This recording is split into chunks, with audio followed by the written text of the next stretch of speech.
right, welcome everybody. We have the History Scholars presentations today. We're going to be hearing from 3 different history scholars.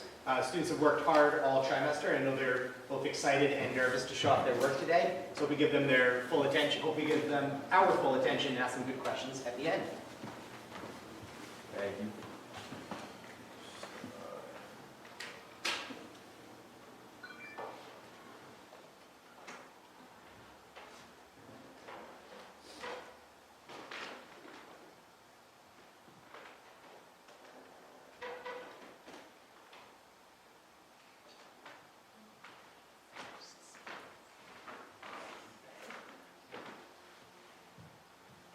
Thank you guys for being here today.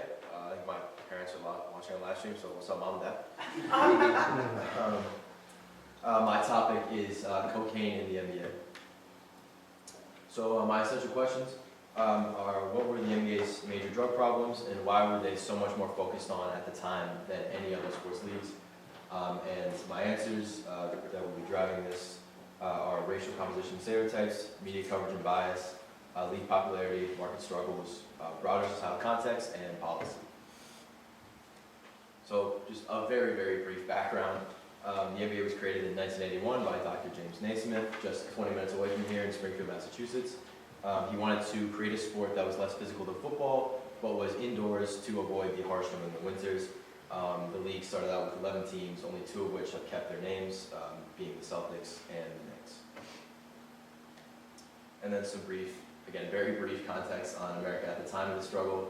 My topic focuses from the late 1970s to mid to late 1980s. And during this time, America was in the middle of a drug problem due to the introduction of crack, which was an inexpensive form of cocaine that emerged in urban centers. It delivered a quick, intense high, and it just rapidly drove addiction. Its spread was fueled by its low price and higher cocaine production in South America, and it led to an epidemic of violence, social disruption, especially in impoverished or African American communities. So the first traces of cocaine in the NBA, it began in the late 1970s. The league's response was very minimal, not realizing how big of a problem it truly could be. The first player to ever publicly face backlash for using cocaine was Spencer Haywood. He was a forward for the LA Lakers, and he was actually suspended during the NBA Finals for having a violent outbreak due to his use of cocaine. Players described him as manic, and coaches actually suggested just completely dropping him from the team in general. So during its peak, the NBA's drug era, being the early to mid 80s, was a time when cocaine use became alarmingly common among players, which mirrored broader trends in America. At the time, it was estimated that up to 75% of players were using cocaine, 65% being addicted, and this substance abuse affected performance, it affected health, it affected just the league's performance overall. And it led to a bunch of different things. There was declining finals viewership. There's a thing called the Nielsen rating, which rates how well sports games perform viewership-wise. And this scored an 8.0, which is incredibly low, especially in comparison to the NBA Finals games or World Series games and stuff. There was also playoff games were being put on tape delay. Games weren't even being live broadcasted, and this was because networks believed live broadcasts wouldn't attract strong ratings, and this further demonstrated the lack of excitement around the league in general. Attendance troubles. Many teams, particularly in smaller markets, couldn't even get half their stadiums full. Teams like the Nuggets and Cavs actually had games where no people showed up to the games at all. And broadcast rights struggles. In 1979, the NBA signed a new 4-year deal with CBS to broadcast their games, but the games were seen as so low value in comparison to the MLB or the NFL that advertisers were hesitant to work with the NBA at all, and the games were just seen as less profitable and were almost never broadcasted. So that's the NBA at its peak, and that's from a broader view of the league, but talking about some specific stories. I doubt many of you know anything about my topic, but if you were to know something, this would be my guess. Len Bias was a superstar college basketball player at the University of Maryland and widely regarded as maybe the most talented player of his generation for his athleticism, his scoring ability, and even his personality and his charisma. On June 17, 1986, he was selected with the second overall pick by the Boston Celtics, who had just won the NBA Finals and saw him as the future of their franchise. Tragically, 2 days later, on June 19, 1986, Bias died from a cocaine overdose on a day that ESPN called the day innocence died. That day, he had returned to his dorm to celebrate with his friends after being drafted, and the night took a turn when Bias, who had reportedly never used cocaine before, had a cardiac arrhythmia due to his use of the drug after being offered by his friend. His sudden death shocked the sports world, and it drew crazy media attention and really highlighted the dangers of this drug and athletes' use of it, and really spurred national conversation on drug abuse, particularly among young people. And then another example would be John Drew. John Drew was a young superstar in the NBA, becoming the earliest All-Star ever in the early 80s, after having 3 very successful years. Then in year 4, he had a brush with cocaine and quickly became addicted, and it just ruined his career. He remained a standout scorer, and after 2 years of playing with cocaine abuse, he spent 3 months in a detox program and actually returned to All-Star form in year 6. Now, when I was doing my research on John Drew, the article I first read actually read as a success story. It was released, and the article was released in 1983, and it read that Drew had overcome these issues due to his 2-month detox program and was back to playing All-Star form and was ready to help the Hawks win, compete for a championship.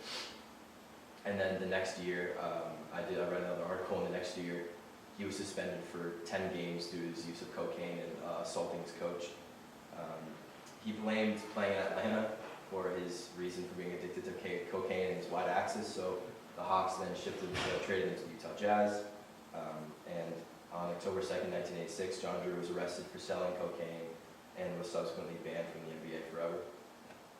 So even him, there are so many stories like him, but players going up and down, in and out of detox programs, and ultimately they all end up almost always the same. Now, the beginning of the rise out of the problem began with the appointment of David Stern as league commissioner in 1984. He played a key role in saving the league from this drug crisis. He implemented strict anti-drug policies, including mandatory drug testing, rehabilitation programs for players. And these measures really helped curb substance abuse and improve the league's image as a whole. He was very unpopular at first among players because he had the strictest policies of any sports commissioner anyone ever seen. But ultimately, he's arguably the main reason the league is where it is today and didn't crumble like when he thought it would. Before I begin to just give my reasonings and answer my essential question from earlier, give me some context on other leagues at the time. They were not pretty. MLB, in baseball, cocaine use was also rampant, almost as much so as basketball. Several high-profile players like Keith Hernandez and Dave Barker and others were all charged with cocaine use and selling cocaine. The NFL also struggled with drug use, primarily cocaine, and they really struggled to control their players and their players' use of it. Even the NHL had a cocaine problem at the time. Really, all sports leagues did, but none was more focused on, or no league was more criticized or harped on than the NBA, and I want to get into why. My first reasoning is racial composition and stereotype. These are 2 graphs here. The top is the MLB and the bottom is the NBA. These are more recent. I struggled to find ones for the 70s and 80s, but I don't think the demographic has changed at all, really. If anything, it's gotten less extreme. And as you can see, 76% of players in the NBA are African American versus probably about 10% in baseball, with 60% of baseball being white. The NBA had a high percentage of black athletes, and racial stereotypes really portrayed black athletes negatively, particularly around the issues of drug abuse or overall behavior, and this led to greater media scrutiny and stigmatization of the NBA. Media coverage and bias. Media coverage in the 80s often sensationalized drug issues in the NBA, focusing disproportionately on the league's struggles compared to others, and just poured story after story after story about players' drug problems and received extensive coverage reinforcing negative stereotypes. making the NBA more plagued, like making it viewed like it was more plagued by drugs than any other league, like wasn't even close, which just wasn't true. League popularity and market struggles. That is a graph of NBA viewership, beginning in the 70s all the way up to now. In the late 70s, early 80s, the NBA was less popular and profitable than any other leagues, like the NFL, MLB, and it made it more vulnerable to scandals that would further damage its reputation, struggling to gain mainstream appeal, and the NBA's its image took a massive hit, and some feared it would never be able to recover. And I think its lack of popularity really just made it more vulnerable to scandals and scrutinization. And then finally, broader societal context and policy. The 80s saw the beginning of the war on drugs, which focused on strict drug enforcement and often targeted urban communities. The NBA's issues became a focal point in the national conversation on drugs, amplifying public scrutiny, and high-profile cases, like I talked about, the tragic death of unbiased, just highlighted these issues and led to calls for more policies in this league and sort of throughout society. So in conclusion, I believe that there's always been a connection between the state of sports and the state of the country as a whole, and that's really what sparked my interest in this topic. I was 7 years old watching a documentary on Larry Bird and Magic Johnson, and it talked about how the two had saved the league from being destroyed, and I didn't know what that meant. And so I did further research, and I found out about this drug problem. And then 2 years ago, I went to the Basketball Hall of Fame, and there was no mention of a cocaine crisis, or almost no mention of the 70s to early 80s in general. Besides, Larry Bird and Magic Johnson, there was almost no other players talked about, and that really sparked my interest in wanting to do more research. And yeah, that's it.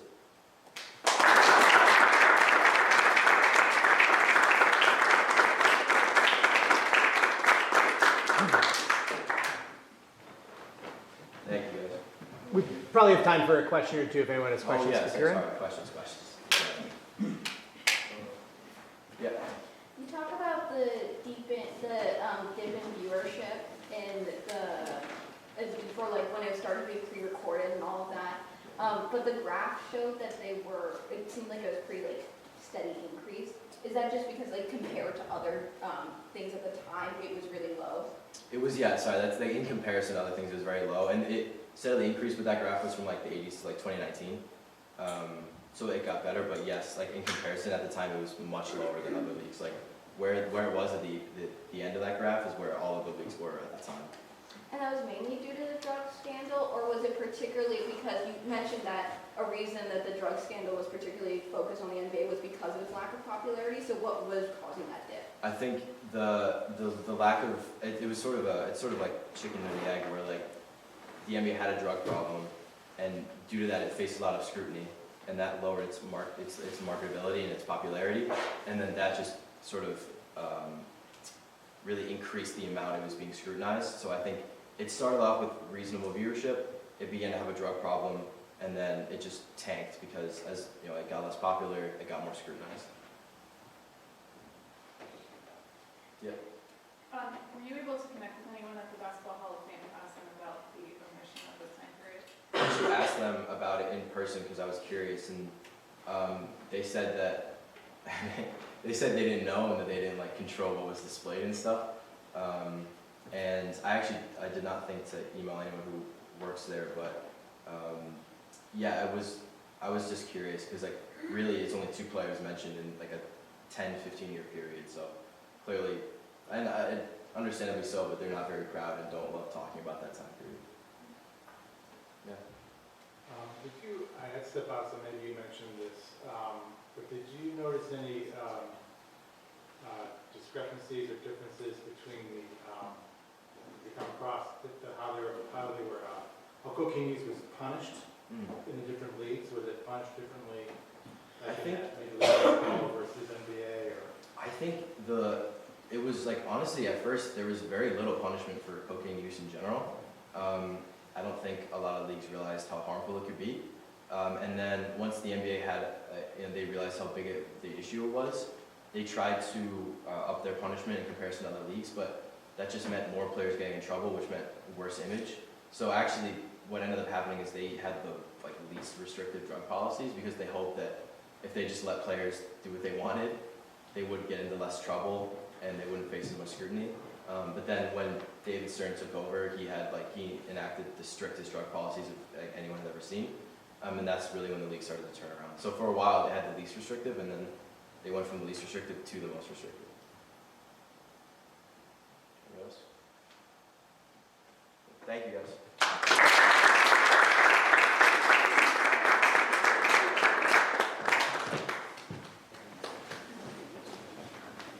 Nice job.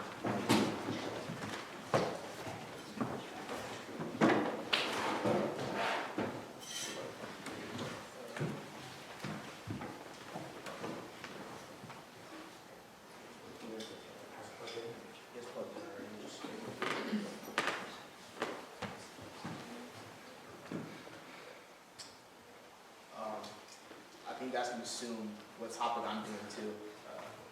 I try to make it a little obvious.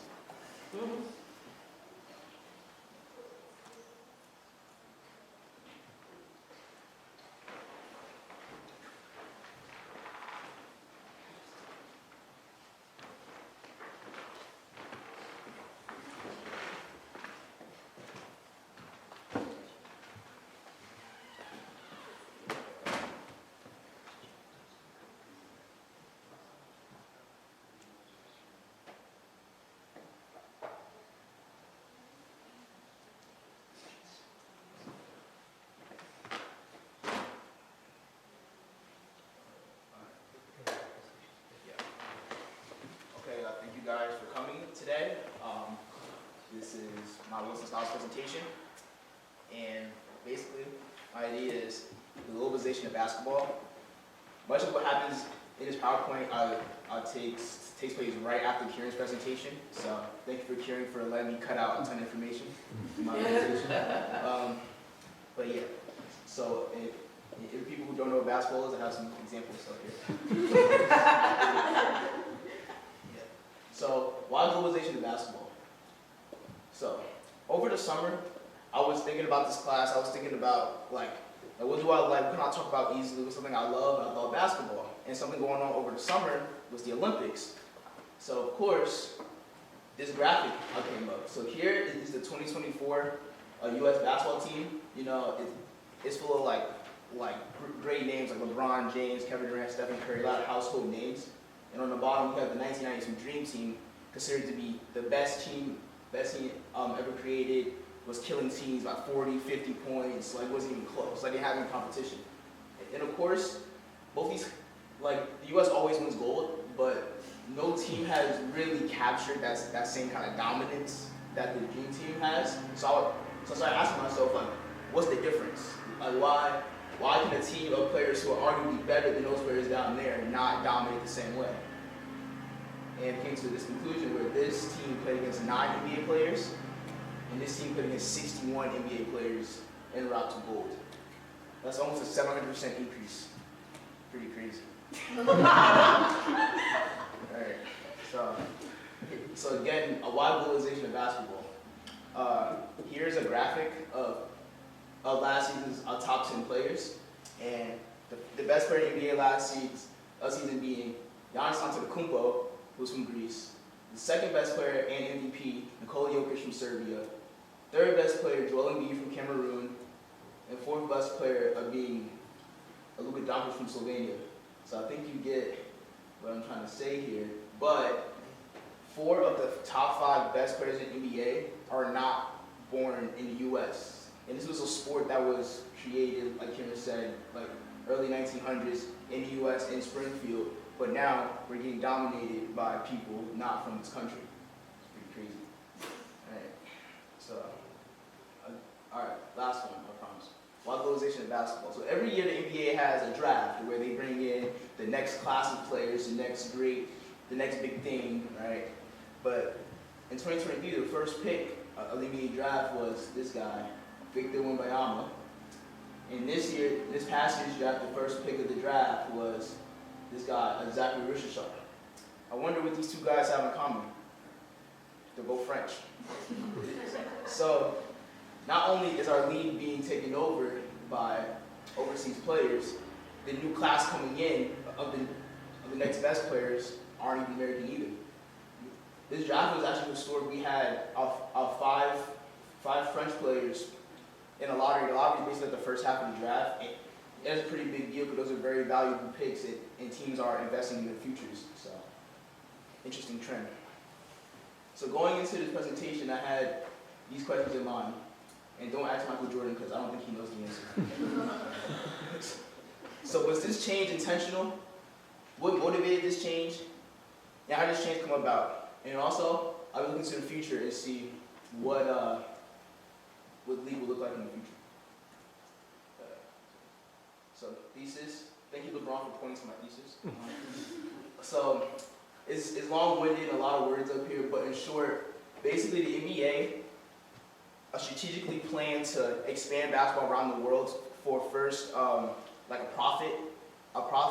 They realized it's a lot of money to be made elsewhere outside of North America, and looked overseas. And as time went on, that idea of just getting profit, getting more market share, turned into how can we nurture better global talent, bring in more players, and make the league more accessible to athletes outside of America. So.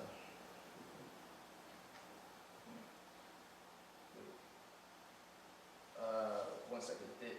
I think it's an issue with my slide. I just pause this. Free. Yeah, freeze. Sorry. This something wrong here.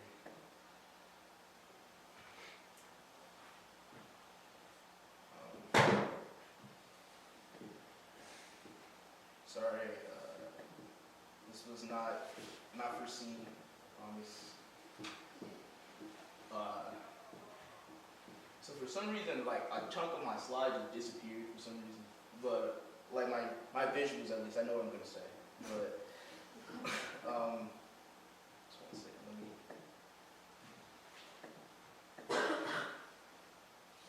all right, it's back. It's back now. Sorry about that. Don't add that to my time, please. Okay. All right. And actually, I think I have to unconnect.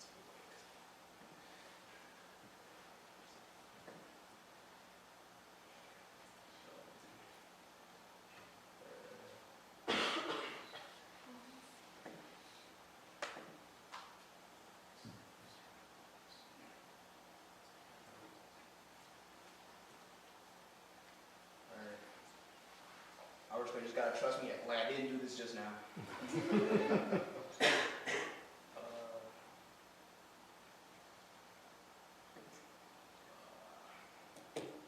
Okay, oh, that's what. Okay, so the thesis, everything is going as planned. We start now. Okay.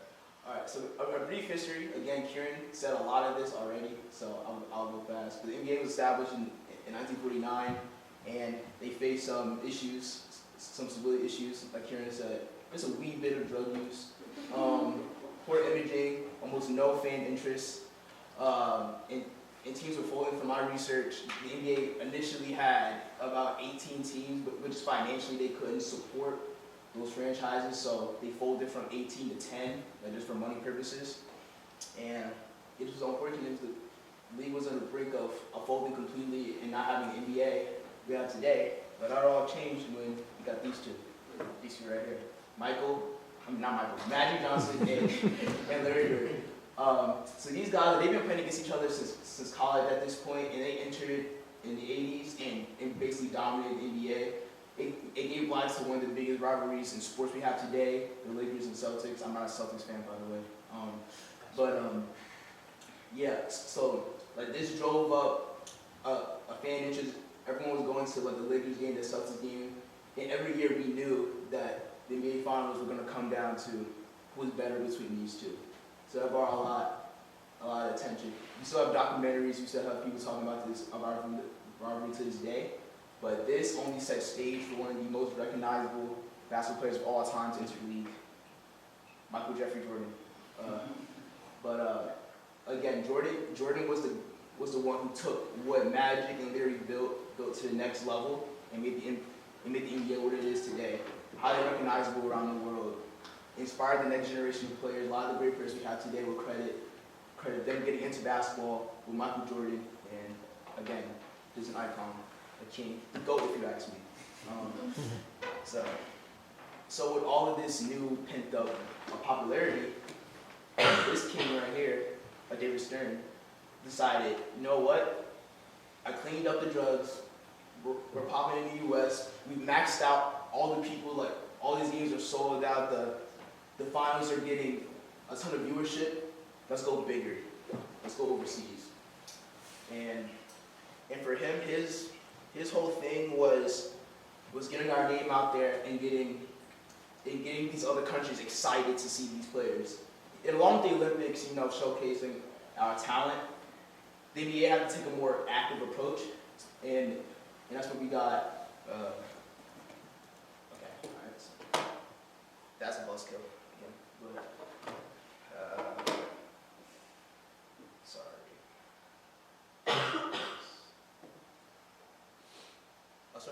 So can you help me real quick with like the slide? The slides are not working. Can I hit freeze again?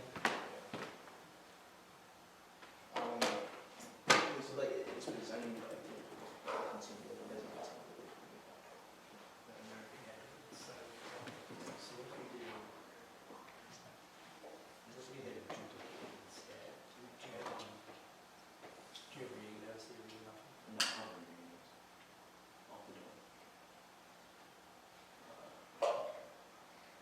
Oh, okay. All right. Thank you for spoiling my last slide.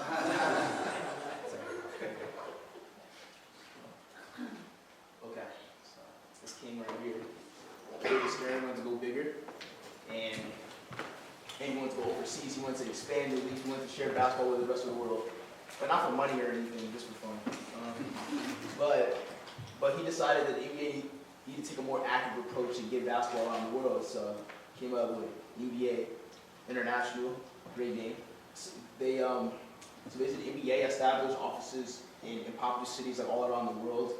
But it's just a few here: Geneva, Hong Kong, Barcelona, Mexico City. And basically their goal was to sign regional TV deals and just get like if not 82 games, get like maybe 40 games a year, the playoffs, just to get their face out there. And of course sell merchandise, jersey selling is a big part of it. And it's sneakers for Nike. And probably the biggest part was scheduling promotional games. And this is something NBA still does today, where just this preseason we flew out a bunch of teams to play in Abu Dhabi to get people hyped up for the season. And by scheduling up promotional games around the world, we got this sick picture of Michael Jordan with the outfit time. So yeah, after this, a time went by. It was a smash hit. Jordan and other stars were able to inspire a lot of people to not only watch the NBA but pursue the NBA as their sport of choice. A lot of athletes were inspired. Along with Jordan, we had Yao Ming, who came after him, who was the first big time international player who showed the world that hey, if y'all can do it, you can do it.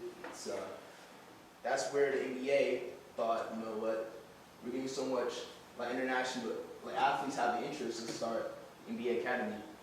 So basically, NBA Academy was founded fairly recently in 2016. Its goal was just to make the league more accessible and provide training and education to other countries that might not have the infrastructure or pathway to the NBA. The biggest thing would probably be exposure, because these players already have the talent. It's just about getting their names out there. And over the years, it's gone all over. They've had academies in China. They had some in India. They had it throughout Africa and Latin America up here. And actually, this was from a report yesterday. They're actually shutting it down for a few years to bring it even bigger. They're trying to have at least 10 different stations in countries fully working. and going.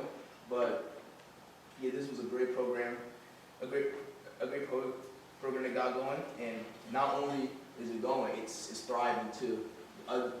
This picture here is Josh Giddey. He's probably the most famous person to come out of the NBA Academy. His academy was based in Australia. He's Australian, and he was able to showcase his talents and go straight from Australia to the NBA. Here he was picked top 10 in the, I believe it was 2022 NBA draft, and he's a terrific player. Like, he's not behind it anyway. Like, he is very much an NBA player. Like, he's on pace to make like $40 million a year for the next few years. So I think he's off, doing pretty well. And not only does the academy get them the shoe into the NBA, but they also get these players from these countries like Senegal. Oh, Declan, everyone. So that this is our guy who flaked on us, but he decided to show up today. So round of applause for Declan. But yeah, so not only do they help get players in the NBA, sometimes people don't always make it to the NBA. That's life. That's how the cookie crumbles. But they also get these players like D1 scholarships to schools in the U.S. So not only are they trying to do professional contracts, they also get it into U.S. Schools and kind of give them like a backup plan. Like, if basketball doesn't work out, at least I have this degree from a U.S. school, so when I go back home, I'm educated and I can get a job. And I've learned so much from being in the States.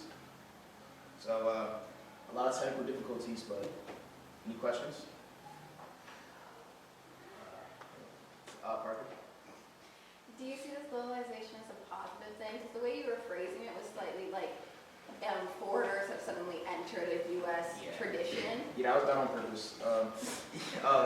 But I do think it's a good thing, though. Like, I talk about it more in my paper, but I think having a very diverse league in a very diverse, like, top of the food chain almost, like, it encourages like different styles of play. Where, you know, like, it's players like Nikola Jokic or Luka Doncic. I know those names don't mean much to you, but those players like bring a different brand of basketball that changes the league and forces teams to adapt. So like, it's not the same old like type of play coming in. Also, having these like international faces running the league, it brings more money to the league because the countries like I have a stat in my paper that Nikola Jokic is from Serbia. Serbia didn't have that much interest in basketball before he came. As soon as he won MVP, it was a 300% increase in people watching in Serbia. It was crazy. So I think in terms of making money, definitely amazing, but in terms of quality of basketball, is definitely improved too. Ms. Chambers? So I know you're focused on the NBA, but I was curious to know, in your research, where the WNBA fit in, because I know for a lot of the WNBA, because I know for a lot of those players, they often play when they're in the off season. They play overseas, so I was curious, and they do that as a matter of, you know, survival because they don't make the same. So I was curious to know if that came in your research at all. So I'll be honest, I did not focus on the WNBA as much, but I will say, as someone who does watch WNBA, believe it or not, I feel like a lot of what the WNBA is going through now is what the NBA had in the past, and they're kind of entering their own like Magic Bird era in terms of the new talent coming in. So I think eventually we'll have these same conversations with the W as far as like making money being stable. But right now they started like years after the NBA. They started in like what, the 90s, 80s. So they're already behind by a few decades. So I'll say just give them time and they'll develop as needed. So. Why do you think there's the diversity of foreign players in the NBA that's very different from, say, football or baseball, where aside from a couple of different countries, there's really not that same global interest? Okay, when you say football, do you mean like American football. American, yeah, okay. So Yeah, I think, but the U.S. doesn't really. I mean, American football doesn't really have as many like foreign players. And that was my question. Like, sort of, why do you think that's different than the NBA? Well, I think it's different because basketball is more of like a pick up and play sport. Like football, you need 11 players on each side. Hockey, you need ice. baseball's a little more complicated than putting a ball in a hoop. But clearly baseball figured it out too. But I would say with basketball, it happens so quickly because you just need 5 players, sometimes not even 5 players to play basketball. It's pretty easy. Bounce ball, shoot ball, go in. It doesn't go in. I think that's pretty easy to understand, and making a basketball court is pretty easy. It's just a flat land. It doesn't have to be big as long as you have 2 hoops or just 1 hoop. It's fine. So it's very adaptable. Ms. Holland? So with the NBA in the United States drawing some of these really amazing players from around the world, has there been tension or conflict with the basketball leagues in home countries that were sort of pulling away their better players? Better players? Well, I didn't research that as much as far as taking their players, but I'll say with somewhere like China has a pretty strong overseas league. The CBA is very popular. Shout out to Shanghai Sharks, my favorite team out there. But I don't think they see it as personal because they know they're not the NBA. They know that they can't offer as much as the NBA. The NBA is the best competition in the world, and I don't think it'll be perceived as, oh, they're taking our player, they're taking our talent. I think they're seeing oh my God, they came in and took one of our best players. And now people are going to know that another pathway to the NBA is maybe playing overseas for a few years and going to the league. I think they see more like that than an opponent type thought. Anyone else? Thoughts? We saw the slide already. Thanks for coming.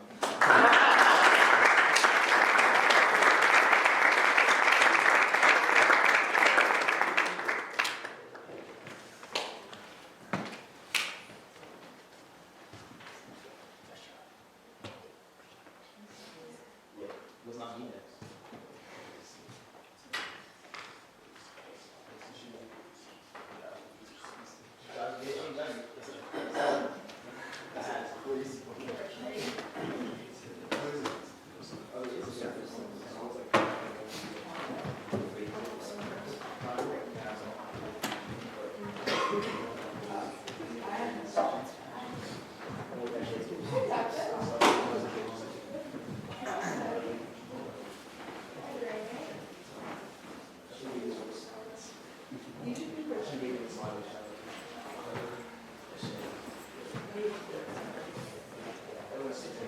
All right, thank you for everybody for coming today. Grandma, I apologize for my mustache, but so today I will be talking. Today I'll be talking about the implementation of name, image, and likeness in college athletics.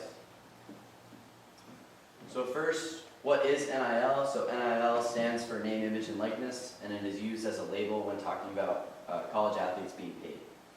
As of 2021, after the Supreme Court's unanimous decision in a case between the NCAA and former West Virginia football player Sean Alston, an interim NIL policy was drafted by the NCAA, granting athletes the ability to make money off of their name, image, and likeness. Now, that doesn't mean the schools themselves pay the athletes, nor does it force an athlete to earn money. NIL just gives athletes the opportunity to earn money off of promotions, brand deals, social media, endorsements, and any other way where an athlete can receive funds in exchange for their name, image, and likeness. So my interest in this topic stems from my dad. My dad has worked in college athletics for 38 years and currently works in the UMass athletic department.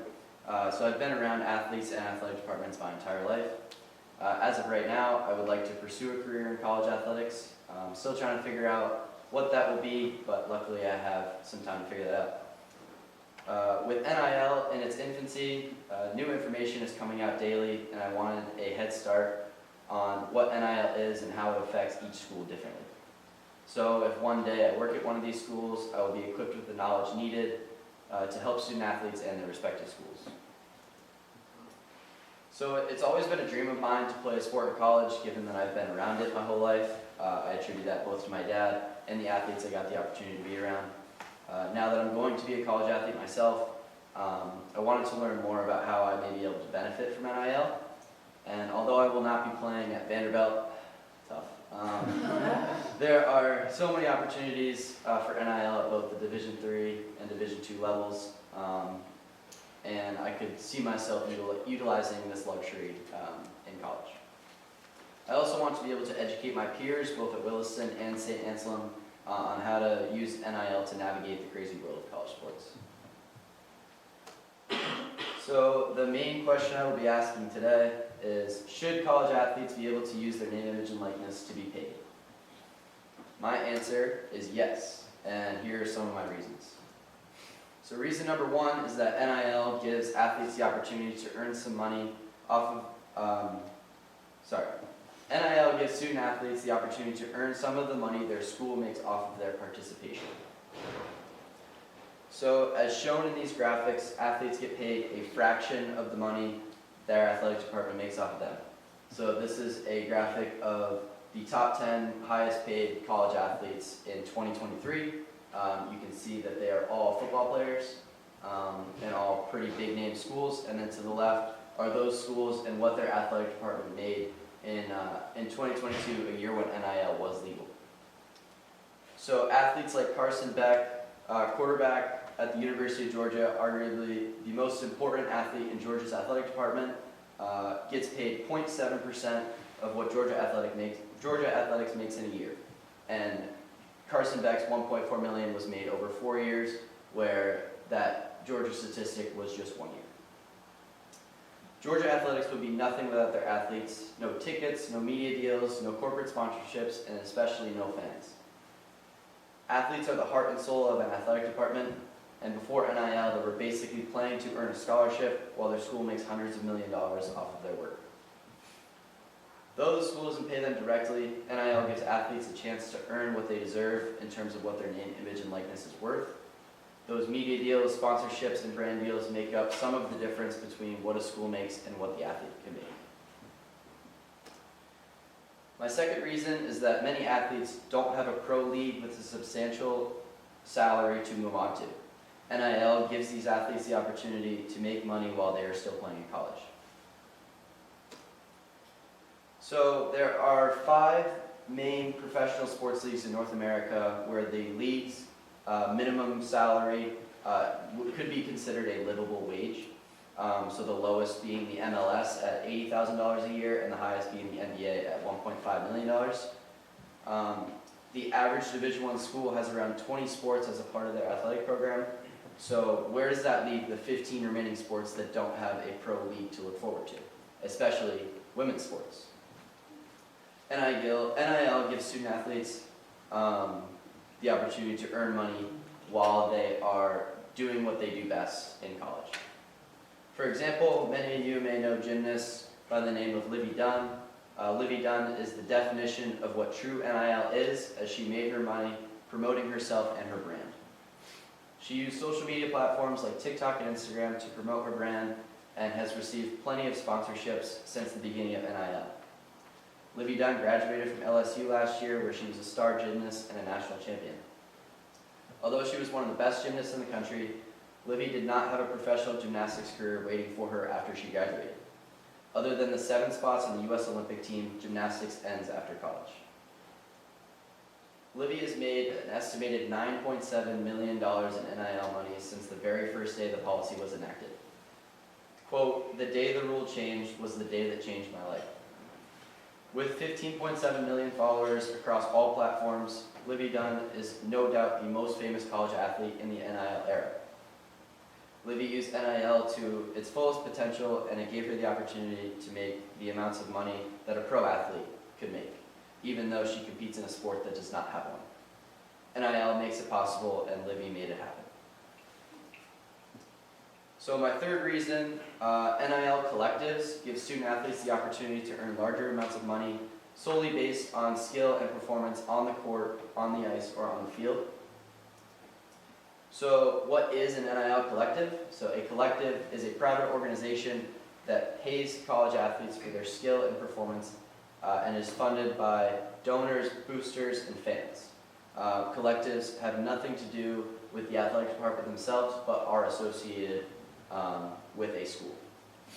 Athletes can sign contracts for large amounts of money, but in return they may have to make an appearance, sign autographs, or take pictures with fans. So they're still using their name, image, and likeness. Collectives present a great opportunity for athletes to earn money from their fans directly. Supporters of college athletics created this loophole in NIL in order to incentivize athletes to stay at their school or maybe bring an athlete from another school. With the transfer portal being such a driving force in many athletes' decisions, collectives offer money to athletes that they want at their school. So, for example, last year, a basketball player from a mid-major school was planning on coming back to play for his 5th year of eligibility given the COVID year. That school's collective offered him a certain amount of money to kind of incentivize him staying. But then a Power 4 school, so the big name schools, one of them offered this athlete 4 times that amount, and obviously the athlete accepted that and transferred schools. So that is kind of the influence that a collective has on athletes. Because of what this athlete did on the court, he had the opportunity to make more money because of the collectives. So what's next for NIL? With NIL being so new, there's no telling what the future holds. The interim policy that the NCAA had written created a complete scramble when it came to student athletes being paid. The next step for the NCAA is to get federal legislation passed in Congress to allow for all student athletes and their respective schools to follow the same rules across the board. According to NCAA President Charlie Baker, these are a few things that we may see in this future bill. The creation of a registry for NIL deals. This will allow for all NIL deals and rule violations to go through one place for transparency throughout the whole process. An agent certification process. So because NIL is so new, many athletes have unqualified agents, mostly their parents actually, that negotiate deals for them. This will create a vetting process for athletes' agents.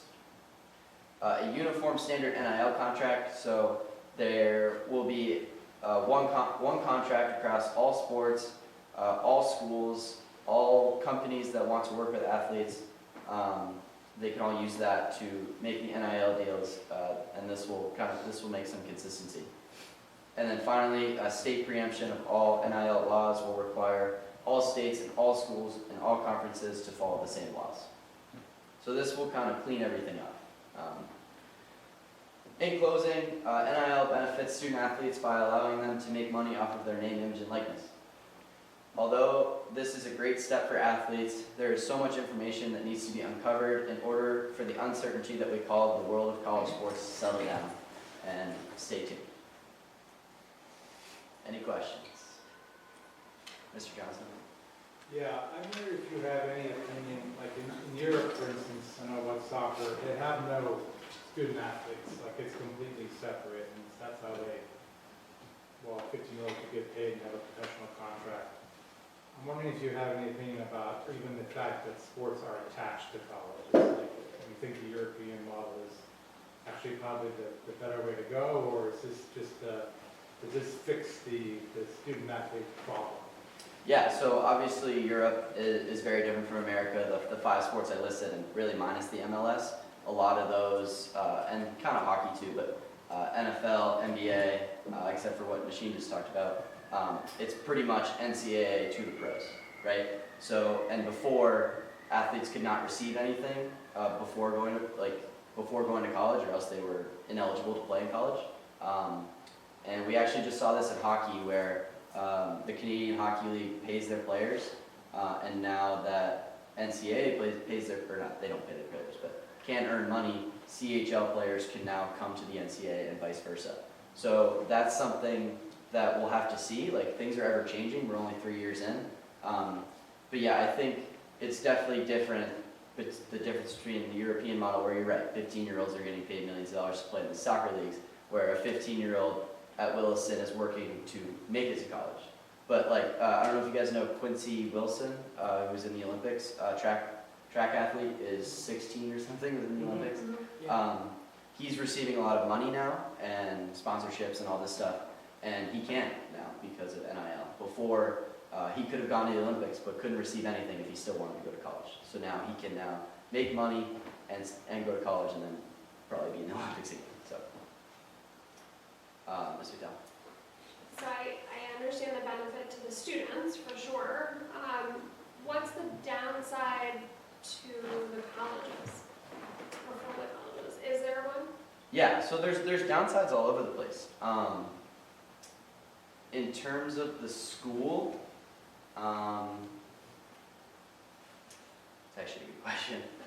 Sorry. Yeah, so the school's not really related to the NIL because they're not paying the athletes directly. But like schools are earning a lot more money now that their athletes are famous. Like LSU is big time. Like LSU, the SEC schools just got so much bigger. And because of athletes like Jaden Daniels, like Livy Dunn, the SEC schools are getting a lot more money. So that benefits them because of fame, right? And with money brings fame usually.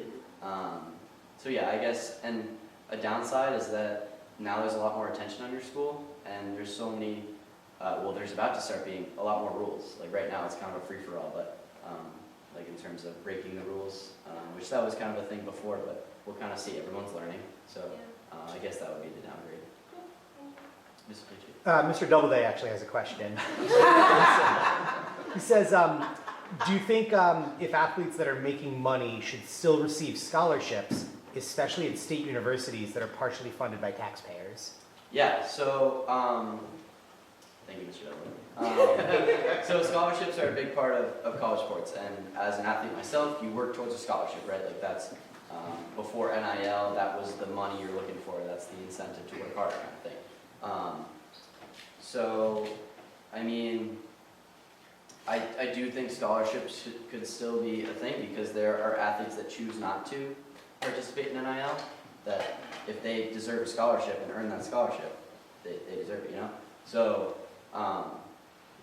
yeah, I was talking with a family friend last night about the fact that, like, all athletes are able to do this, but it's their choice. So I think as of right now, it's not like athletes are getting, which my dad and I were talking about this, like it's getting there. Like athletes may be getting a salary or money from the school, but as of right now, it's all outside. So I think scholarships, if they are earned, they are deserved, and NIL is a separate thing. Ms. Bach? So as an educator who went to college but did not play college sports, one of my wonderings is about the time spent building a brand versus the time spent having an academic experience in college. So, and I worry about social media with people between the ages of 16 and 25 right now, quite a bit. If you could imagine a parameter that you might put around this for a student athlete such that they were able to balance the building of a brand with their academic and athletic experience, what might a parameter like that look like for you, Jake? Yeah, so, I just had to flap my head. NIL is a job right now, and that's being talked about. The LSU documentary that I watched, it is a separate thing. Athletes like Livy Dunn, Jaden Daniels kind of has it handed to him, lucky guy. There's a track athlete that really has to work for her NIL. She was in the Olympics, but really is not well known. Like I didn't know who she was before this. And so she really has to work for NIL. And you're right, that takes a lot of time out of a student athlete state. Student athletes, like, it's known that they have crazy schedules, right? So it's, again, choice. But in terms of a parameter, like if schools, especially the big time schools, like at a school like UMass, you don't see it as much. It's like 1% of the athletes at UMass actually utilize NIL. So at the big Power 4 schools, 20% of the athletes, whatever. I think the schools can start to build in time for that. LSU has an NIL director that helps with, that's helping that track athlete, helping athletes like Livy Dunn control what they're doing and kind of guide them because, again, this is so new. So, yeah, I think a parameter would be kind of building it into their schedules or, and maybe coaches get an interview. Maybe it's like, hey, you're kind of focused on this too much, we got to win here, you know? So, yeah. So I'm wondering, since it seems like NIL is a net positive for almost everyone involved, why did it take so long for it to be implemented? Yeah, so actually the NCAA asked themselves that same question. They said it wasn't really challenged until, well, Ed O'Bannon in 2009 was a big one, but nothing really happened in the courts. I guess that was just kind of the court's perspective on it. But yeah, NCAA versus Alston 2021, I think it's just kind of the world we live in. Like money and fame and social media are such big things now. And like scholarships were first implemented in 1956. So you're right, like it took 63 years, or I don't know if I did the math right, but to go from athletes are allowed to receive money in scholarship form to now they can get paid. The NCAA used the argument that they're amateurs, they're not professional athletes, so they shouldn't get paid. Weak argument if you ask me, that's why they lost. But yeah, that's actually a really good question. The NCAA keeps asking that, like, why wasn't this challenged? But I guess it's just kind of, as we evolved in this world, athletes were like, hey, I'm famous now. Like maybe in 2000, when Instagram wasn't really a thing, an athlete didn't have the fame, like they were just there for the sport, right? They were there for the scholarship, they were there for the love of the game, and they still are. But now that like Livy Dunn was famous before NIL, but NIL allowed her to make that money, but like an athlete wouldn't have been famous before in 1999 or whatever. Pointing at this fog there. And yeah, so like in other than TV, like how many college athletes did you really know back then? So I guess it's just kind of a fame thing. Yep. How do you see NIL and the effect of NIL as increasing the wealth disparity in college communities? Given that many student athletes that are able to afford to come into a college sports stuff, they tend to have a very strong financial background to begin with, especially like with the Olympics. It costs a lot of money to be able to even participate and get trained for that. Just like, how do you see that widening the income gap? Yeah, so like scholarships were first implemented because of that reason, because of wealth disparities. Like someone who maybe isn't as wealthy is still unbelievable at the sport, they earn a scholarship, they get free college. Now they can use NIL to earn that money. In terms of like, are you talking about kind of like the world itself and like how? Just like, would you imagine that if, you know, someone's benefiting from NIL, are they going to, like, is that going to likely affect, like, oh, are they not going to receive scholarship money if they now have, like, $9.7 million? Yeah, exactly. I think that's really up to the school in terms of scholarships. That's the school's decision, it's not the athlete's decision. Obviously, someone like Livy Dunn, $9.7 million, she's still on full scholarship. Is that fair? That's up to you, but that was all, like I said, it was true NIL, that was all her work. So, like, I guess it's like if an athlete was working for a big company while they were in college and somehow, like, made millions of dollars off this company. It's like kind of the same thing. I don't know if that answers your question, but. Not quite. Sorry. Anybody else? Ms. Paul? I thought I heard you say, or I'm just trying to clarify this for myself, the colleges don't pay the students directly, but can the colleges put money into the collective?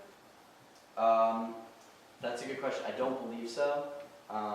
It's all from, like, they can't be associated with it kind of thing. It's all from donors and boosters and fans that they can have like a membership or something. Or usually it's the big money is the big donors that are like, okay, I want my school to be really good. I'm an alum. Let me pour millions of dollars into this so they can distribute it to athletes to win. It's all about kind of winning. But no, it doesn't come directly from the school. But there might be ways of. Yeah. Of Yeah. course. I think we have time for one more question, and then we're at an hour. Ms. Chambers? Somebody's question sparked this one. So the collective is separate from the college. You have fans, donors, etc. who put money into this collective. What do they get out of it? Winning, I guess. I mean, that's up to them, really. Okay. Like So- if I were to donate to this, why would I do that? Yeah, so, I mean, the reason for donating would be because you're really passionate about the school. So, Okay. using the big schools as an example, Mhm. Southern football is very big. Mhm. If I'm a Georgia alum and I have a lot of money and I'm really passionate about Georgia football winning and being good, I'm going to donate to this collective because they're going to distribute it to the really good players and bring them in. And that creates winning. That makes me happy. So. All right, thank you guys.